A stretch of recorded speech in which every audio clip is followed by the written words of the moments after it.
Olá, queridos alunos, tudo bem? Estamos de volta com mais um vídeo do projeto Aprendendo em Casa.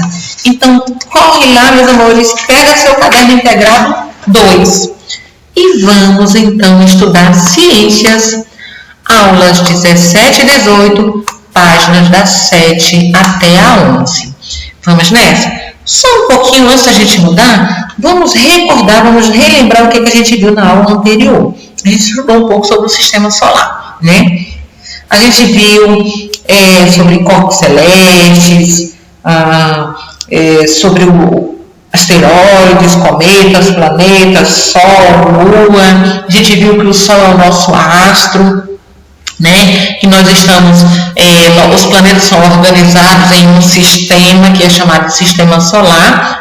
E esse sistema solar, gente, é chamado de Via Láctea, tá? O nosso sistema solar é chamado de Via Láctea. Nós temos a nossa Lua, que é um satélite natural. Além desse satélite natural, nós temos os satélites artificiais que o homem coloca no espaço para que possa estudar tanto o espaço, outros planetas, como também o próprio planeta Terra, as mutações, as transformações que o planeta vai sofrendo ao longo do tempo. É possível também ver através desses satélites artificiais, a formação de nuvens, onde vai chover, onde não vai, onde vai ter sol quente, onde não vai. Tudo isso é possível através desses satélites que o homem coloca no espaço. E o Sol é o nosso astro, ok? Então vamos ver. Hoje nós vamos estudar, aula 17 e 18, a habilidade e o conteúdo é o mesmo que a gente viu na aula anterior.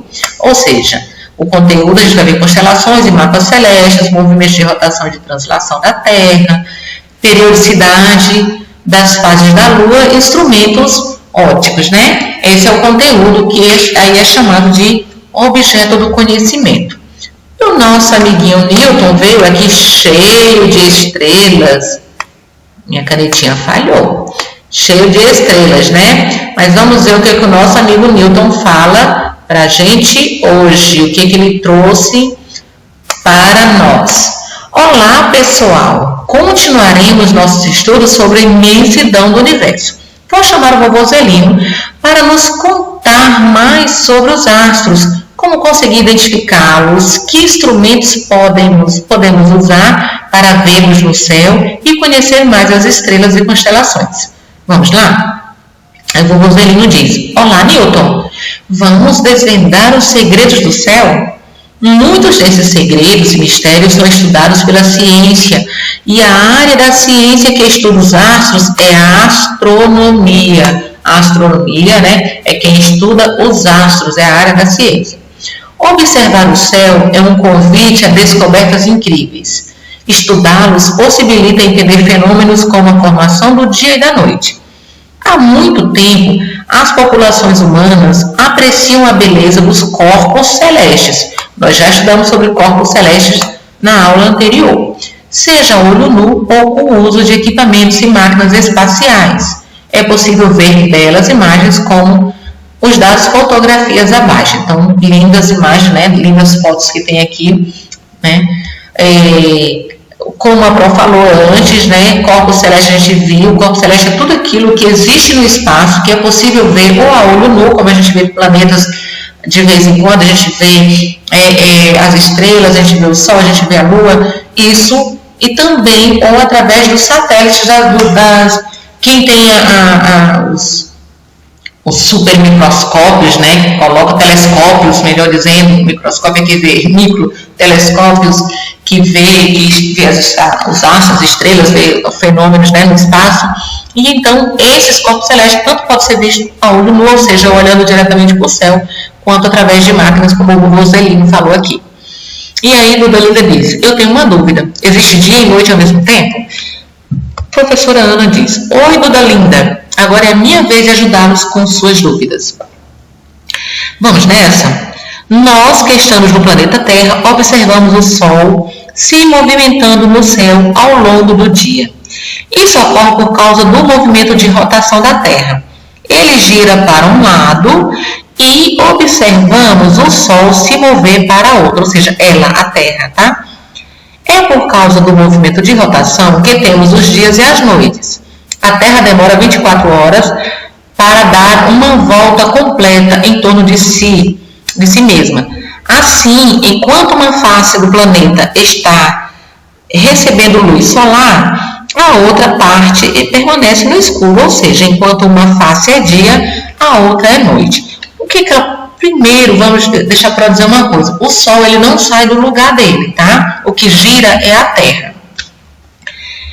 Vocês viram que a Terra, vamos supor que o Sol esteja aqui e aqui esteja a Terra, tá? A Terra é bem menor do que o Sol. E aí o que acontece? A gente viu que existe lá na aula que a gente viu como se fossem anéis, ruas, vamos dizer assim, né, em torno do Sol. E os planetas estão situados nessas linhas. Vamos dizer, a Terra é o terceiro aqui, 1, 2, 3. Então a Terra está exatamente aqui, ok? Então existe um movimento que a Terra faz girando em torno do Sol. Esse movimento, que é chamado de movimento de translação, ele dura 365 dias e 6 horas.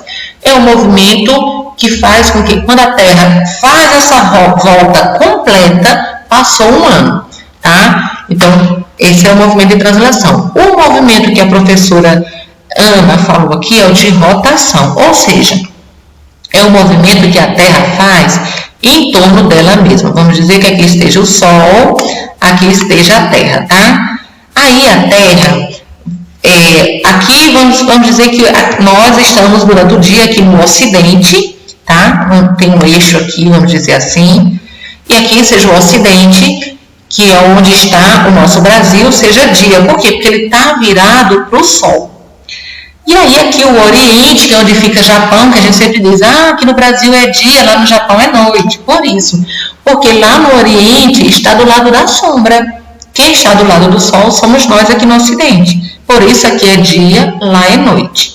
Quando a Terra vai girando em torno dela mesma, então quer dizer que o nosso Ocidente está aqui agora para o lado da sombra, e o Oriente que estava aqui, ela girou e veio para cá para o lado do Sol. Por isso que lá vira dia e aqui noite, tá? Outra coisa que eu quero falar aqui rapidinho para vocês é que as estrelas elas já estão lá no céu durante o dia. Por que a gente não vê? Porque a luz solar é muito forte, então não tem como a gente enxergar as estrelas. A gente vê uma ou outra, né? Aquelas que são mais brilhosas, aquelas maiores, a gente acaba vendo, mas vê pouquíssimas. E quando chega a noite, a gente percebe que são muitas, milhares de estrelas, são incontáveis, são infinitas. Por que a gente consegue ver só à noite? Porque quando a gente está do lado da sombra, aí a gente consegue ver, porque não existe a luz do Sol. Vamos fazer a comparação aqui da cidade do interior. Se você estiver aqui e você for lá fora e olhar para o céu, você vai ver algumas estrelas, você vê poucas. E aí você sair daqui, pegar um carro, sair e for para o interior, chegar lá, você vai ver como o céu está estrelado, como está bonito, cheio de estrelas brilhosas, né, que ficam piscando lá e a gente fica encantado. Por que isso? Porque na cidade tem a iluminação, né, dos postos da energia elétrica. E ainda sendo a iluminação artificial, atrapalha que a gente veja as estrelas direito. Apesar da gente estar do lado da sombra, que era para ver todas as estrelas, a iluminação aqui impede um pouco que a gente consiga enxergar as estrelas lá do outro lado. Já quando a gente vai para o interior e não tem essa iluminação toda, a gente consegue vê-las bem melhor. Tá? Então é só uma comparação para você entender o porquê que durante o dia você não vê as estrelas. Elas não saíram de lá, elas continuam lá. A gente só vai ver à noite por conta que à noite nós estamos do lado da sombra, ou seja, a gente não está virado para o Sol, certo? Então vamos continuar aqui na página 8, ver o que tem aqui. Aqui tem observa a tirinha, né? Aqui é um girassol e aqui o garoto está observando e tá vendo aqui que o Sol está nascendo. Aqui já é meio-dia, o Sol já está no alto, né? Aqui já é a tardinha, o Sol já está se escondendo e aqui à noite, né, só dá para ver as estrelas. Aí o nosso amiguinho fala assim, não fica assim, amanhã ele volta. Porque ele disse assim, gente, porque o girassol, ele acompanha a luz solar, tá? E por isso que ele falou assim, ela ficou triste porque o Sol se pôs e aí ela não está podendo acompanhar a luz do Sol, tá? Então, é isso que está representando aí. Fala assim, ó, no primeiro quadrinho é de manhã, e o Sol está nascendo. No segundo quadrinho é meio-dia, o momento em que o Sol atinge seu ponto máximo do céu, ou seja, o mais alto, bem no meio. A gente diz assim. No terceiro quadrinho é fim de tarde e o Sol está se pondo. E no quarto quadrinho, o Sol já se pôs e é noite. E atividade A. Por que vemos a posição do Sol mudar ao longo do dia? Então, você vai colocar aqui. B. Quanto tempo a Terra demora para dar uma volta em torno de si mesma? E como se chama esse movimento? Responde aí da prova, tá? Aí a doutora Linda diz, professora Ana, as estrelas estão sempre no céu, mesmo durante o dia. Mas por que não vemos? Por que vemos estrelas apenas durante a noite? Aí a professora Ana explica, fala sobre aquilo que a prof falou anteriormente. Como o Sol está muito próximo da Terra, seu brilho é tão intenso, ou seja, tão forte, que ofusca a visão das outras estrelas. Lembrando que o Sol é uma estrela, mas ela é a maior, é por isso que ela é chamada de astro, tá? O Sol é a nossa estrela.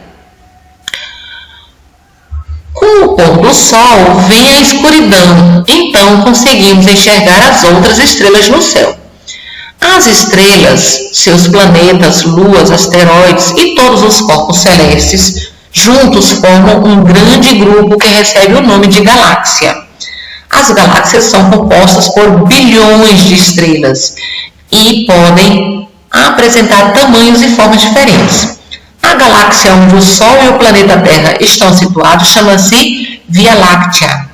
Todas as estrelas que vemos no céu fazem parte dela. Então, todas as estrelas que a gente vê são essas que fazem parte da nossa galáxia, da nossa Via Láctea, tá? Nosso sistema solar faz parte dessa Via Láctea.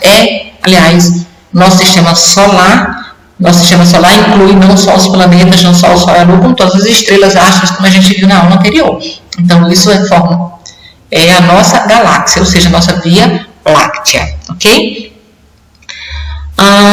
E como a Pró explicou antes, em relação às estrelas, eu não preciso mais, voltar essa explicação, que a gente só vê à noite por conta que durante o dia a luz do Sol é muito forte. Na página 9 tem aqui Via Láctea.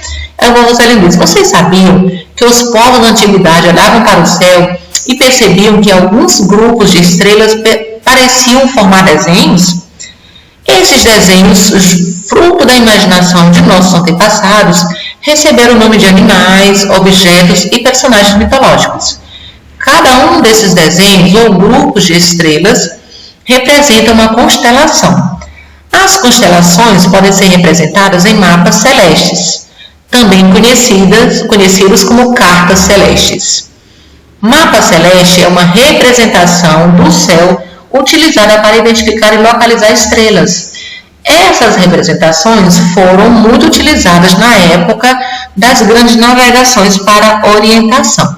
Então, mapa celeste é como a gente tem o nosso mapa do Brasil, por exemplo, que é onde diz onde fica Pernambuco, Bahia, Espírito Santo, entendeu? Então, no céu também temos o mapa celeste que orienta onde fica cada constelação. A doutora Linda diz, sempre que pode, o vovô Zelino me ensina coisas novas. Outro dia ele me contou que o conhecimento das constelações era muito importante para os povos antigos, pois permitia determinar a passagem do tempo e as condições do clima, definindo períodos de caça, plantio e colheita. As constelações não estão visíveis sempre na mesma posição no céu, pois a Terra está em constante movimento em torno de si mesma e ao redor do Sol. Veja as ilustrações da página seguinte e resolva as questões. Então, vamos para a página 9 para ver de que Duda Linda, a página 10, desculpa, o que ela está falando. Nós temos aqui a constelação de Órion e temos aqui um mapa celeste. 2. Qual a importância das constelações para os povos antigos? Você volta lá na página 9 e me responde. 3. Complete os espaços abaixo com as seguintes palavras. Galáxia, mapas celestes e constelações. As nem sempre estão visíveis na mesma posição lá no céu. Os eram muito utilizados para a orientação durante as grandes navegações. As estrelas, seus planetas, luas, asteroides e todos os corpos celestes juntos formam um grande grupo que recebe o nome de... Então, você vai colocar cada uma dessas palavras em um espaço desse. E o vovô Zelino diz, sabe, pessoal, no início das noites de verão, é fácil observar um conjunto de estrelas conhecido como Três Marias. 3 estrelas bem alinhadas e com um brilho parecido. Ao redor dela, há 4 estrelas bem brilhantes. Imaginando linhas se formando entre elas, você encontrará a figura do caçador mitológico Órion, que é essa daqui, tá, gente? Que está falando as Três Marias, são essas 3 aqui. E aí ele manda você imaginar essas 4 estrelas aqui, e então a figura do caçador mitológico Órion. As Três Marias encontrará aqui, cadê Órion? Cadê? Outros exemplos são o Cruzeiro do Sul e Escorpião. Constelações facilmente visíveis nas noites de inverno. Usando a imaginação, podemos conhecer a figura de uma cruz e a de um escorpião. Os primeiros estudos da astronomia utilizavam a luneta, que é um conjunto de lentes acopladas em um tubo para enxergar os astros. Hoje, os astrônomos contam com auxílio de instrumentos avançados em seu trabalho, como telescópios, além de sistemas de lentes coordenadas por computador. Então, vamos ver então na nossa página 11 o que tem. Duda Linda diz, chegou a hora de fazermos mais uma atividade. Caprichem. Quadro. Observe as figuras abaixo e identifique as constelações. Que constelação é essa? Qual é essa? E qual é essa, tá? Se você observar bem, você vai descobrir aqui, ó. Olha só como a Pro é boazinha. Olha só como a Pro é boazinha. Tá? E aqui também eu não vou fazer de todos, mas acho que você já consegue identificar. 5. Assinale V para verdadeiro e F para falso. A. O estudo do universo começou recentemente com a criação dos instrumentos de observação. Foi isso que vocês aprenderam? B. Os corpos celestes são aqueles visíveis ao olho humano, como a Lua e o Sol. São apenas esses? Esses também são? E aí? Mas eles são visíveis ao olho humano? Veja lá nas páginas anteriores que você vai descobrir se eles são visíveis ou não. Mesmo que não sejam todos, se eles forem visíveis, se corpos celestes são os que são visíveis ao olho humano, ou seja, olho nu, aí vocês podem colocar verdadeiro ou falso. As Três Marias são vistas facilmente no verão. B. A luneta é um instrumento utilizado para observar objetos afastados no céu à noite. A luneta ainda é utilizada? Então, Newton volta e diz, espero que tenham aproveitado e gostado de tudo que aprendemos na aula de hoje. Até a próxima aula, amiguinhos. E é isso aí, como diz Newton. Até a próxima aula. Muito obrigada pela atenção. Beijo no coração de vocês. Fiquem bem, fiquem em paz, se cuidem e Deus que abençoe e proteja cada um.